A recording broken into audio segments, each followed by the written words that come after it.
movimientos. El primer movimiento de la Tierra que estudiaremos será el de rotación. Durante mucho tiempo se creyó que la Tierra era plana, pero ya en una ilustración de 1230 podemos ver la demostración de que es redonda y gira sobre sí misma. Cuando observamos un barco que poco a poco desaparece por el horizonte, viendo solamente parte de él y no haciéndose cada vez más pequeño, como sucedería si fuese plano.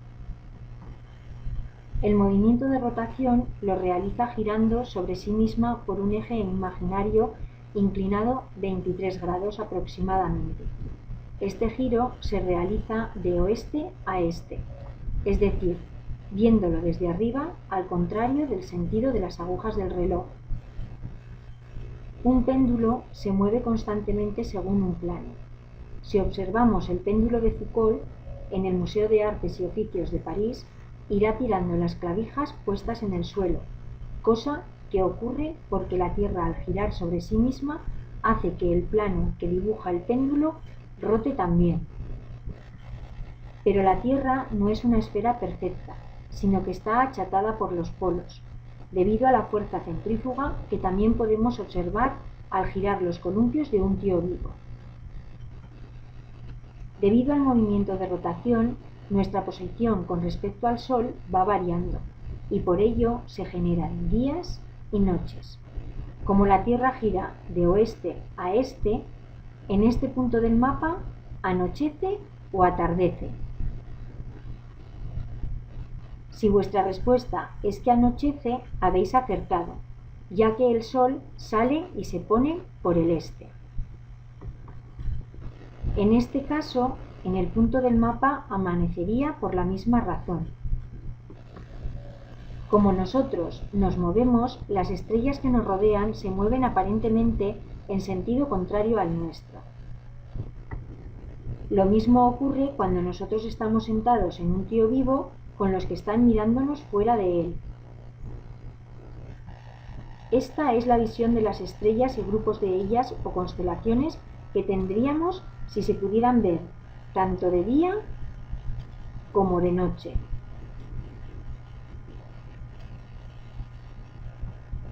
Esta sería otra visión de dichas estrellas, teniendo en cuenta que aquí se encuentra la estrella polar, que coincide con el eje de giro imaginario de la Tierra y que pertenece a la Osa Menor. Así pues, menos la estrella polar que quedaría quieta, todas las demás van a generar unas circunferencias concéntricas, debido a la rotación terrestre. Como se puede comprobar en estas composiciones fotográficas del camino que realizan las estrellas durante toda la noche, que es cuando están visibles para nosotros. Ahora comenzaremos con el movimiento de traslación de la Tierra alrededor del Sol. Con dicho desplazamiento tendrán lugar las estaciones. Estaciones que tienen que ver también con la inclinación del eje de la Tierra.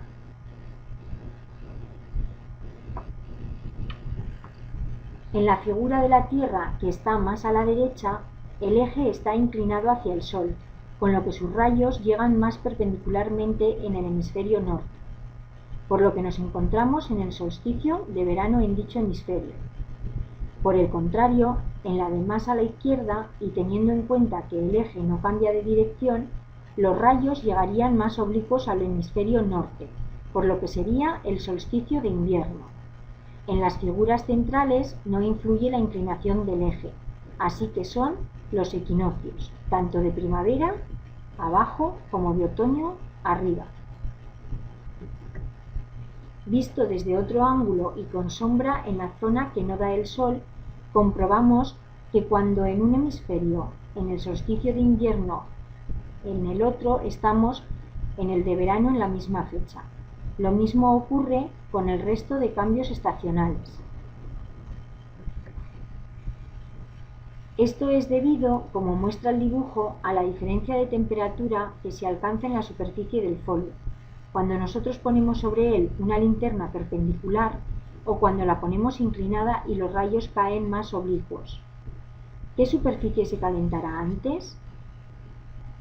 Habéis acertado, la de la derecha, perpendicular al folio. Lo mismo ocurre con los rayos de sol que llegan más perpendicularmente a la superficie de la Tierra por la inclinación del eje de rotación.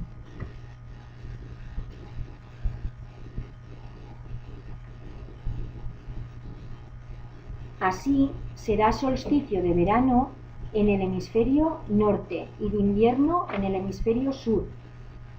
¿Os acordáis de la fecha? Muy bien, el 22 de junio. Ahora es el solsticio de invierno en el hemisferio norte, porque los rayos le llegan más inclinados, mientras que en el hemisferio sur estaremos en el solsticio de verano, y la fecha será el 22 de diciembre. Visto desde el polo norte, el solsticio de verano, y resaltando con un paralelo en color blanco la latitud hasta la que el sol no se pondrá nunca en estas fechas. En las fiestas paganas del hemisferio norte, la noche más corta de todo el año, es decir, el solsticio de verano, se celebra en la noche de San Juan. Y en las zonas donde no se pone el sol, tendremos el sol de medianoche. Como hemos dicho, se da en el hemisferio norte en el 22 de junio y en el hemisferio sur en el 22 de diciembre. Visto desde el polo norte, el solsticio de invierno y resaltando con un paralelo blanco la latitud hasta donde por estas fechas no verán el sol en todo el día. Correspondería con la Navidad, la época de la noche más larga del año en el hemisferio norte. Siempre ha habido una creencia popular relacionada con la astronomía, como así lo demuestran estas fechas que relacionan los solsticios y equinoccios con fiestas paganas o religiosas.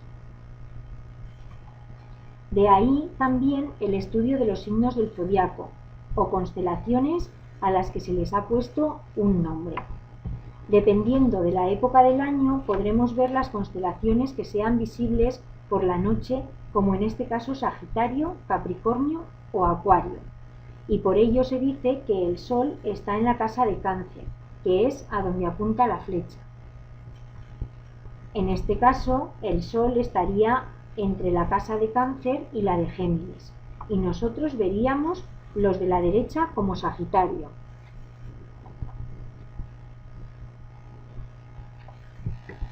Por ello, y teniendo en cuenta cuándo aparece el Sol en cada casa, serán las fechas de duración de los signos del zodiaco. Las constelaciones que veremos y cómo el Sol está en la casa de Cáncer. Pasando ahora a la casa de Leo a finales de julio y a Virgo a finales de agosto. Dichas apreciaciones siempre se hacen según donde está el Sol cuando está atardeciendo. Por ello diremos que el Sol está en Virgo. En el sistema Tierra-Luna son muy importantes los movimientos que nos dan las fases de la Luna. El movimiento de rotación de la Luna sobre sí misma y de traslación alrededor de la Tierra tiene una duración de 28 días. Según la vista desde la Tierra, si comenzamos cuando la Luna refleja toda la luz del Sol, estaríamos en luna llena. Luego iría desapareciendo por la parte derecha de la vista hasta llegar a cuarto menguante y sucesivamente hasta desaparecer del todo en luna nueva, ya que al estar frente al Sol no puede reflejar sus rayos. Luego volvería a aparecer por la derecha en cuarto creciente, hasta llegar de nuevo a luna llena.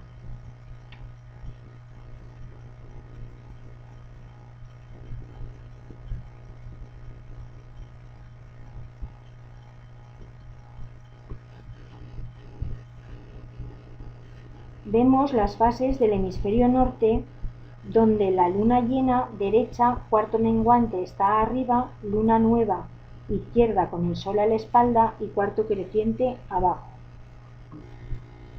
En esta acuarela, Galileo nos muestra cómo vio él las fases de la Luna con su telescopio en 1610. También podemos ver las fases de algunos planetas como Venus.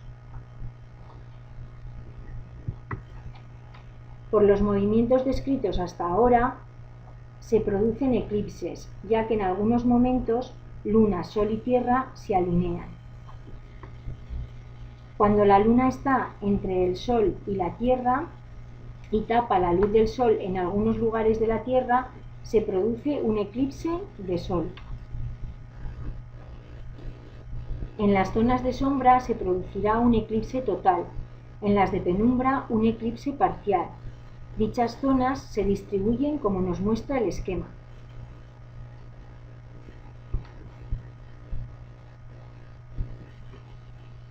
Un eclipse total de Sol, siendo visible únicamente la corona de viento solar.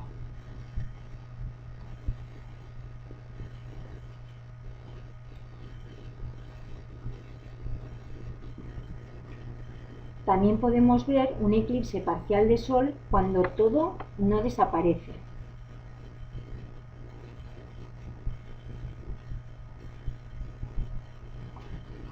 En algunos puntos de la Tierra y en casos concretos de eclipse parcial, la sombra quedaría delimitada por una corona circular luminosa, lo que se conoce como eclipse anular. Aquí vemos un ejemplo de eclipse solar solo visible en las zonas de sombra y penumbra, gris más claro, y cuya duración no llega a 3 minutos. Vista de las dos zonas, sombra, eclipse total, y penumbra, eclipse parcial de Sol. Los eclipses de Sol siempre han sido asociados a malos presagios o a castigos divinos, cosa que no es cierta. Relación de fotos sucesivas que nos muestran un eclipse total de Sol acaecido el 10 de agosto de 1999. Otro eclipse total. Un eclipse total visto desde la Antártida. Efecto de la cromosfera o de la corona de viento solar debido a un eclipse total de Sol. También hay eclipses en otros planetas debido a la alineación con el Sol y sus satélites. Vemos el caso de Deimos y Phobos sobre Marte. La zona de sombra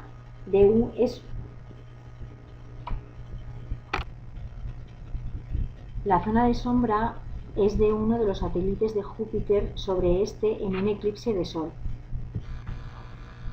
La sombra de Titán sobre Saturno. El segundo tipo de eclipse es el de Luna y se produce cuando la Tierra se interpone entre la Luna y el Sol y no deja que los rayos de este lleguen hasta nuestro satélite.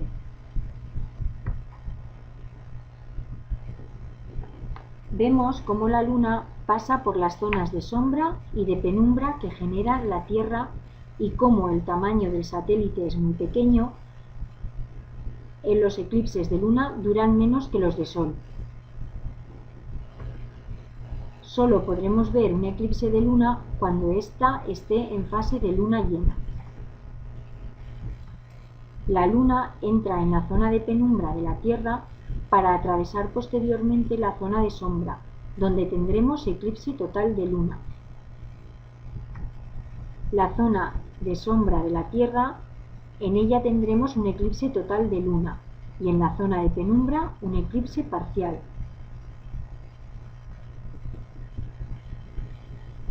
Un eclipse total de Luna en abril de 1996.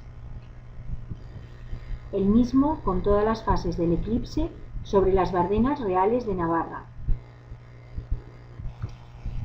Pero nos preguntamos, ¿por qué no hay un eclipse cada luna nueva o cada luna llena?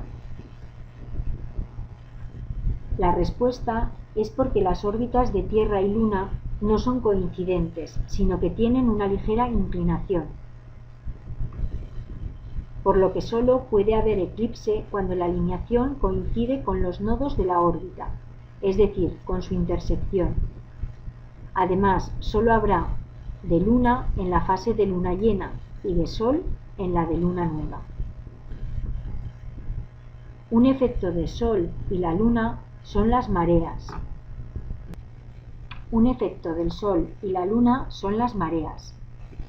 Se denomina bajamar al nivel más bajo que alcanza el agua en la costa y pleamar al nivel más alto. Tendremos 2 bajamar y 2 pleamar al día, y entre pleamar y bajamar hay 6 horas de diferencia. Las mareas se producen por el efecto de atracción gravitatorio que tanto el Sol y sobre todo la Luna ejercen sobre la hidrosfera. Hay zonas en las que se deja ver claramente su influencia, como en Mont Saint-Michel, en el norte de Francia. Aquí vemos su pleamar.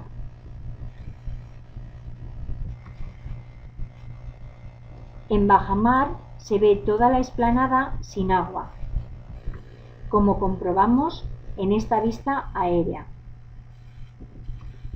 y su correspondiente marea alta o pleamar, cuando solo queda comunicado por el puente que vemos. Los ecosistemas de estas zonas son cambiantes y a veces chocantes, como en este caso. La atracción del agua sufrida por la influencia de la luna genera dicha elevación de esta, mayor todavía cuando la luna y el sol están alineados. Podemos comprobar que la Tierra gira más rápidamente que la luna, con lo que las pleamar y bajamar parecen no moverse, y es la zona terrestre la que va cambiando. Hay diferencia entre la marea provocada por el Sol, amarillo, y la de la Luna, rosa, y vemos que cuando coinciden la marea sube más, y es lo que denominamos mareas vivas. Cuando Luna y Sol están perpendiculares, la pleamar es mayor de lo normal.